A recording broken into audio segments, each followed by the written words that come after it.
webcast, all sports, one web. It is Super Bowl weekend. We got the Chiefs, we got the 49ers, and more importantly, we got Jacob joining us in his 49ers jersey. You go back through some of these videos, it might have been a Baltimore Ravens jersey at some point, but we won't worry about that. It's a Niner jerseys today because in today's episode, we are going through why Jacob thinks that the San Francisco 49ers will be crowned Super Bowl champions come end of day Sunday in Vegas, and why I think that we will get a repeat of 2020 with Patrick Mahomes, Super Bowl MVP, and a third ring on his resume.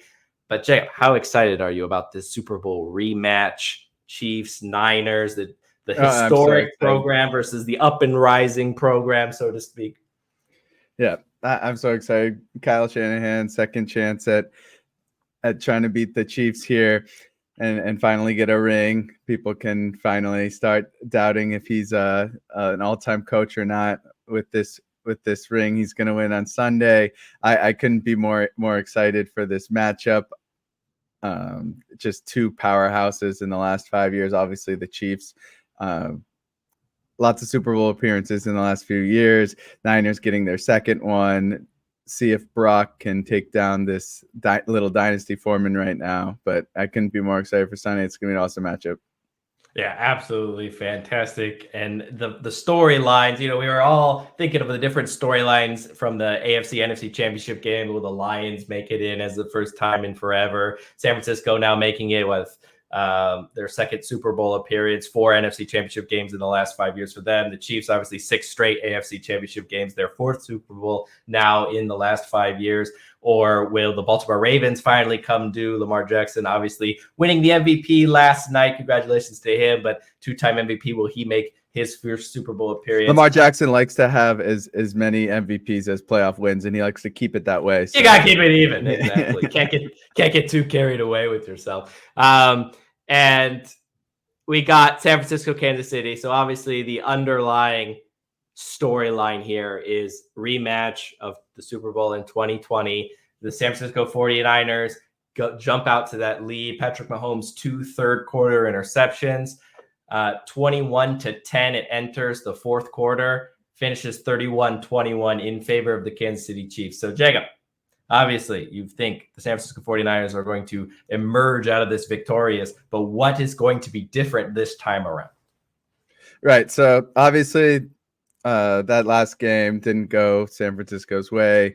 They were winning a lot of the game into the fourth quarter. I think they had a 10-point lead, and then Mahomes just did what he's done since then, and he's been the best quarterback in the world since that crowning fourth quarter, where he just went off and just showed the world who he is, and they ended up winning comfortably by double-digit points. A lot has changed, though, since then. It's been about 4 years since that game.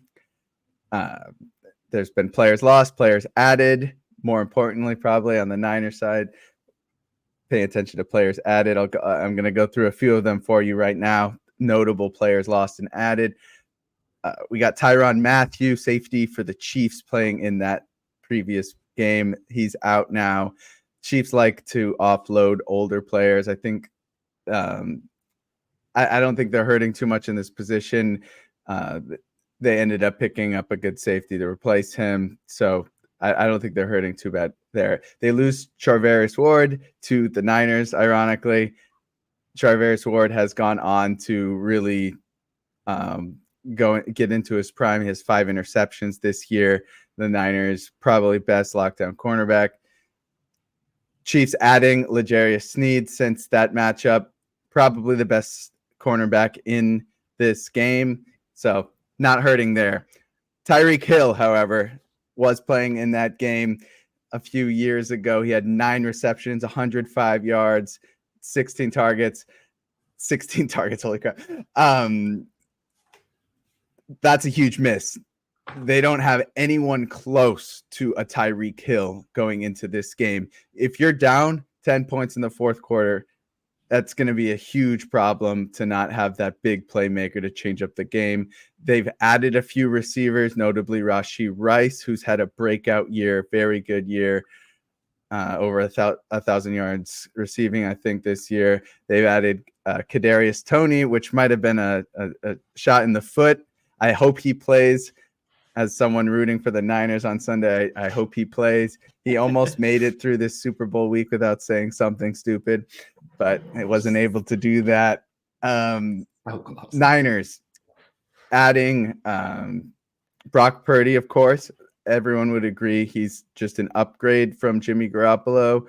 He's not a superstar yet, but he is just, I think everyone can agree, a straight upgrade from Jimmy Garoppolo. Jimmy Garoppolo having 2 interceptions in that Super Bowl game, costly interceptions through forcing the ball like he used to do. I think Brock Purdy now has the weapons to not have to try to force it like Jimmy had to do. Jimmy obviously had good talent around him there. Again, no one's going to argue that Brock doesn't have better talent around him now. He's got Ayuk, Kittle, McCaffrey. Speaking of McCaffrey, another addition. Offensive Player of the Year. Kind of surprised he won that over Tyreek Hill, but definitely an argument there. And McCaffrey's been just amazing since he stepped off the plane from Carolina. And probably the most notable, I say for last, and the biggest, is Trent Williams. Trent Williams signed just a few months after that loss against the Chiefs in 2020. And I think people are already saying he's the best left tackle of all time. Him paired up with Christian McCaffrey. They've got so many additions. Brandon Ayuk, 75 receptions, 1,300 yards, 7 touchdowns this year.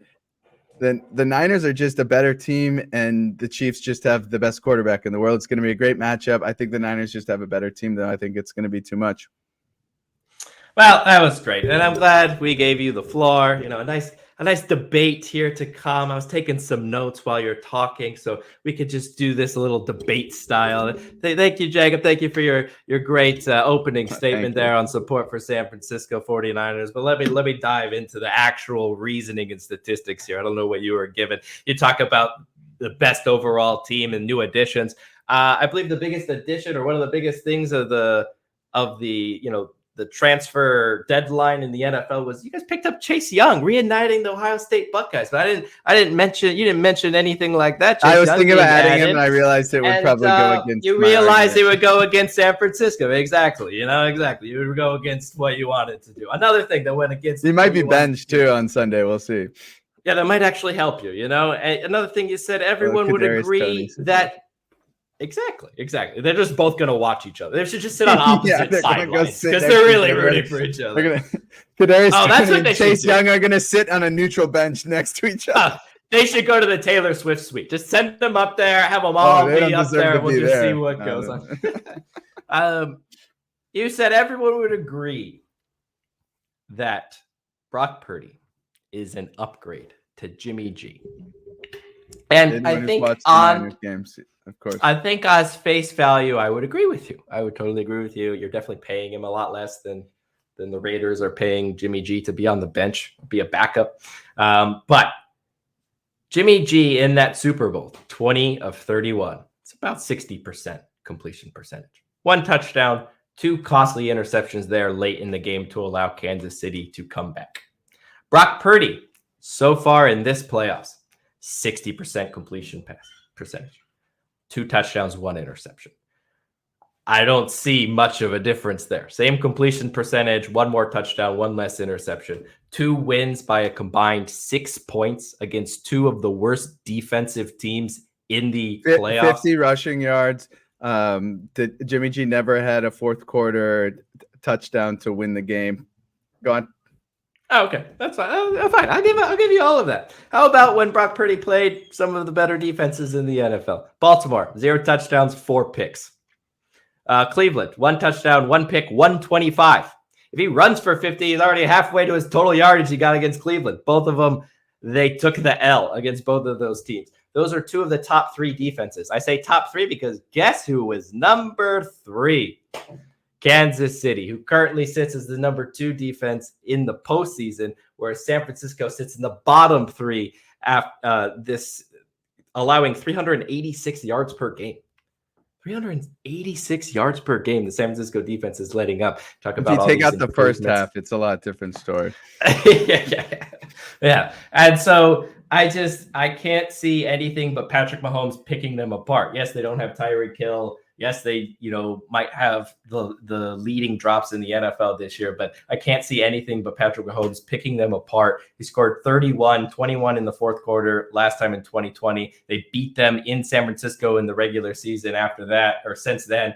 And I just don't see where this offense doesn't just pick them apart. And so I would love to believe in San Francisco's defense. We saw they were so good against the run the entire year. Obviously, that did not hold true in the first game of the playoffs, watching Aaron Jones shred them to pieces. Detroit gave them all that they could handle as well. I think the offense of the Chiefs will still get what they need to do and get it done. Travis Kelce isn't what he used to be, but he is a very intelligent player. He's going to be able to pick his spots. Andy Reid and that offensive scheme of his gets 2 weeks. I know we talk so much about Kyle Shanahan, but Andy Reid, I think, does not get enough credit for what he's able to do with the pieces. We talk Patrick Mahomes has no weapons. Andy Reid has no weapons. Andy Reid is designing these plays and trying to get people open. And he's able to do that and find a way. He needs more credit for that. Patrick Mahomes, over 350 yards passing in this game. I think it is shut by halftime. Give me the Chiefs all day long in the Super Bowl. Despite them not being favorites. Okay, you said their second postseason defense. They've played very well. I think a lot of people were definitely underrating how good this Chiefs defense is. Chris Jones is an absolute monster. However, they haven't been that good against the run. I think Todd Monken has had huge criticism this week, rightfully so, over his scheme, and he had a combined 8 rush attempts from people not named Lamar Jackson. I don't even think it was that high. I thought it was like 6. I looked it up. Yeah, embarrassingly low, but yes. Yeah, absolutely. And I think if they would have had established the running game, I think the Ravens could have definitely won that game. Obviously, there's mind games going on. I think we can all agree Lamar Jackson was in the pocket for too much of that game.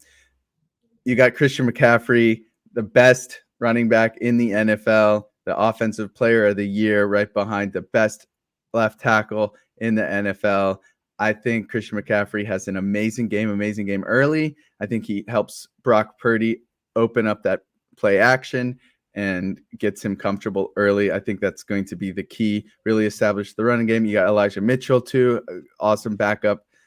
I think the Chiefs will struggle. They've struggled against the run all year long, and I think it's going to hurt them this Sunday. I think Kyle Shanahan will know that this is his second attempt going against the Chiefs again, and will figure it out offensively. Yeah, okay. I'm leaning the Chiefs. I agree that if San Francisco is going to win this game, it's going to be running the football. They're going to have to stick to running the football, even if Patrick Mahomes goes down the field those first couple of drives and picks up points, whether that's field goals or touchdowns. Even if they fall behind, they have to stick to the game plan. So what I am super excited for, and I think it's definitely going to happen, is some sort of flea flicker involving Christian McCaffrey and Deebo Samuel. I don't know how it's going to work.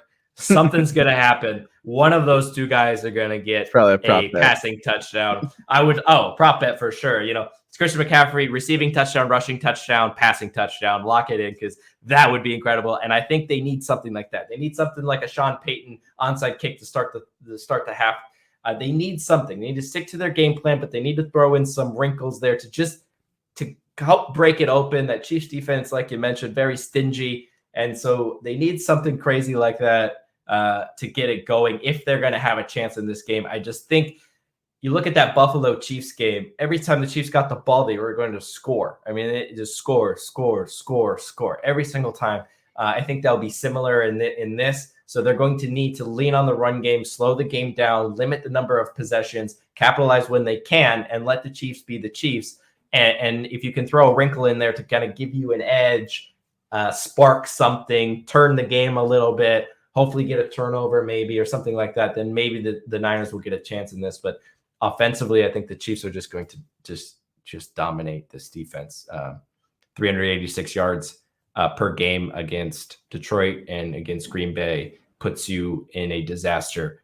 2 weeks to prepare Andy Reid and Mahomes. I mean, you're setting up for God knows how many yards. So that's it right there. Chiefs, Niners, enjoy the game. Enjoy Christian McCaffrey passing for a 50-yard touchdown. Let me tell you, it's going to be great. It's going to be a great game. Absolutely fantastic. Thanks for tuning in, and we will see you next time here at the webcast.